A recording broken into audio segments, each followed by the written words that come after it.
3. Hello and welcome to Mike's Garage. Mike just sneaked up on me and I turned this off. If you haven't subscribed, please do. Please hit the like button, and when you subscribe, be sure you hit the notification bell. Okay, we got that out of the way. All right, I haven't seen you here in about a week or so. I've been pretty busy. But we're still working on the Flathead. I wanted everybody to know we didn't stop working on the project bike. But I needed to make something. I mentioned I was going to make a headlight bracket for it. And here it is. So what I did is I made a template of what I wanted for a headlight bracket and went to the local metal supply and found a piece of brass. Now, brass is not usually as strong as steel. But when I cut pieces of this brass off and dropped them on the floor, they rang. So I don't know exactly what this brass is made of, but it's some serious brass. So anyway, I cut it out according to my pattern. I made a template here, and it's pretty much freehand. This is a handmade part. I know a lot of people that are really ace fabricators, and I could have had one of them make it, which would have cost a lot of money. And I wanted something that was handmade by me, and here it is. It's obviously not done yet. It'll take a lot of manicuring to make it really pretty. But here's what it's going to look like on the bike.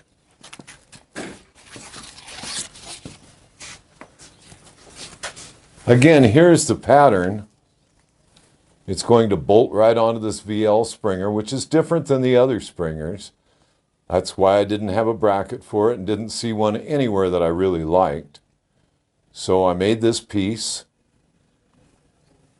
to match this template I made.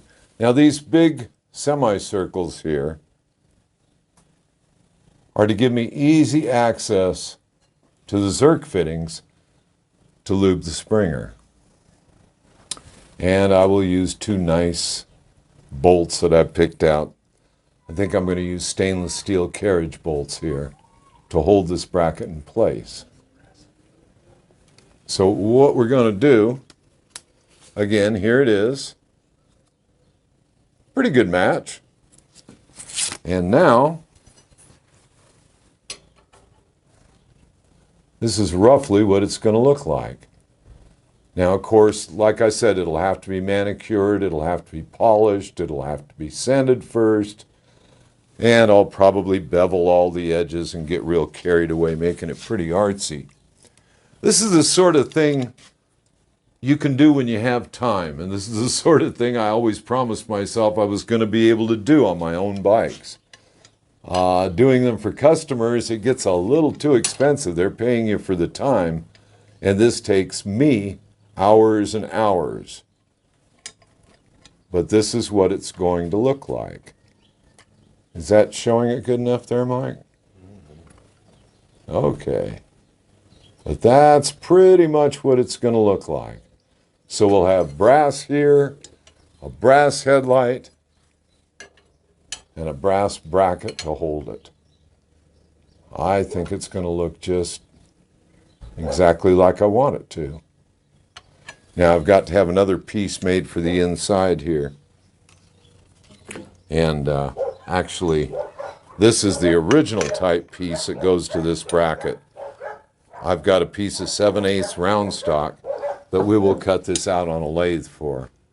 And it will bolt up through the bottom of this piece. Again, this is what it's going to look like. Of course, it'll have a beam in it and all kinds of pretty. That's just polish around the edges here. I've been playing with it a little. But, so we'll have more brass. I've always wanted a bike with more brass, so now I'm going to have one. And that's about it. I don't know what else here to show or tell. A lot of this I did with a die grinder.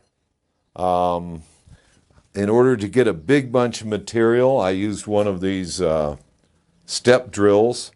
Goes up to 1 3/8. So I was able to get a whole bunch of material out of my way. And these curves I was able to make on a belt sander. Again, this is all just handmade. And when I get done, no, it won't look like a factory-made piece. It'll look like a handmade piece. And that's what I wanted. I wanted it to look like some crazy old guy in his garage at home whittled this out by hand. Like I said, when it's all done and I've got it all prettied up, then we can judge how good or bad it looks. But for now, we're getting there, piece by piece. And anybody can do this. You know, when you set your mind to it and you get it all drawn out, you know, to make curves and circles and things, I use sockets, I use spray cans, I use whatever's on the workbench to get the curves I want. And that's the way I do it. And there it will be. I'm going to love it. I think it's going to set the light at just the right height that I want it, the right angle. And again, it's going to be solid brass. Eventually, we'll have to find a place to put this brass cupped horn. This is like World War I Harley or Indian. It's a real klaxon Auga horn.